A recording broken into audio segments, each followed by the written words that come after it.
Another interesting point was something known as the de minimis rule, which people may know as the low value consignment regulation, or is often abbreviated to the LVCR. And what this is, traditionally any item under the value of £135 was able to enter the country without any trades or tariffs or duties to be paid on it. So it would allow much easier for consumers to buy things direct from people overseas, basically.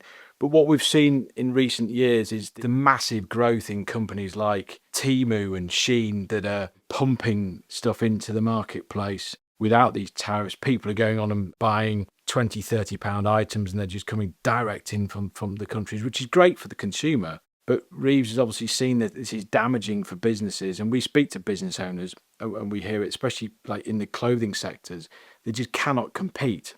So by getting rid of this point, it might just level the playing field out again and allow for some of these UK-based companies to be able to compete and make some money.